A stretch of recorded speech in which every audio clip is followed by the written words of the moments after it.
Have you ever felt like you're shouting into a void? You spend years building a career, mastering your craft, and becoming indispensable. Then in a single Tuesday morning email, you're told that your role has been rebalanced. The reason? They tell you it's artificial intelligence. They tell you that a GPT-6 agent can now do your job better, faster, and cheaper. But as we move through June 2026, the truth is starting to leak out from the corporate cracks. You aren't being replaced by a machine. You are being gaslit by a spreadsheet. Welcome to the era of the AI Gaslight. For months, we've seen a massive wave of layoffs across the tech and corporate sectors. Meta, Cisco, Salesforce, the names change, but the script stays the same. We are restructuring to prioritize AI. This is what insiders are calling the silver bullet excuse. It's the perfect PR shield. If a CEO admits they overhired like drunken sailors during the pandemic, the stock price dips.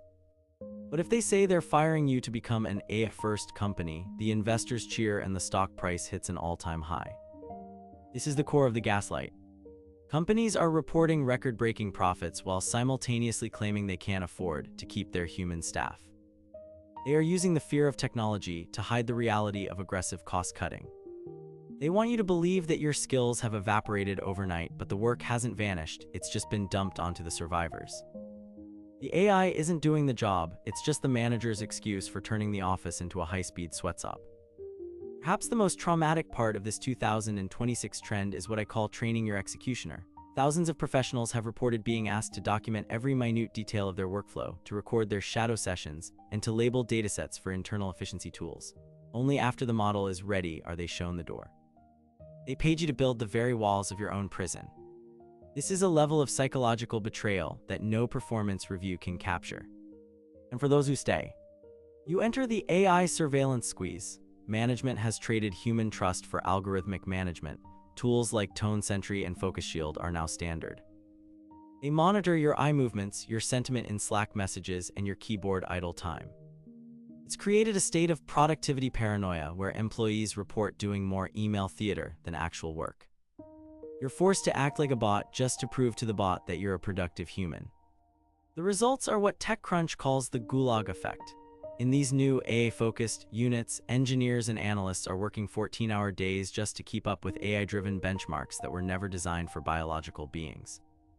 The machine never sleeps, it never eats, and it never has a family emergency. By forcing humans to compete with these metrics, companies are effectively trying to hack your biology until you break, so they can justify replacing you with the very code you're exhausting yourself to maintain. Look at the disconnect. We are living through a period where gas is $6 a gallon, rent is up 40%, and the cost of existing is a daily struggle. Meanwhile, the CEOs giving these AI restructuring speeches are buying $170 million mansions. They tell you to be resilient while they build bunkers. This isn't innovation, it's a massive transfer of wealth from the human workforce to a handful of shareholders, masked by the shiny veneer of artificial intelligence. The psychological toll of this gaslight is a profound sense of nihilism. You start to think, what was the point of the degree? What was the point of the 10 years of loyalty? You start to doubt your own reality. But let me tell you something your manager won't. Your exhaustion is not a failure of character. Your anxiety is not a lack of skills. It is a rational, healthy reaction to an irrational, toxic ecosystem. You aren't lagging behind, you're being squeezed. How do you survive the AI gaslight? You have to reclaim your value from their metrics. Step 1, recognize the productivity theater for what it is. If the system wants to track your prompts, give it prompts. But don't give it your soul. Learn to play the algorithmic game without internalizing the score. Your worth as a human being is not measured in tokens per second. You are a person, not a compute unit. Step 2, focus on deep context. AI is great at execution, but it's terrible at office politics, human nuance, and the messy, chaotic reality of solving a problem that wasn't in its training data. Become the person who can navigate the human layers that the machine can't see. In an age of automated execution, human judgment is the only thing that remains truly scarce and therefore truly valuable. Step 3, protect your nervous system. Reclaim your bio breaks, not just for the bathroom, but for your mind. Disconnect from the feed. Find joy in things that have zero market value: a walk in the park, a deep conversation with a friend, or the simple act of staring at the sky. In a world that wants to turn you into a perfectly optimized node, staying unproductive and happy is a revolutionary act of self-preservation. You are whole. You are enough, and you are definitely not obsolete.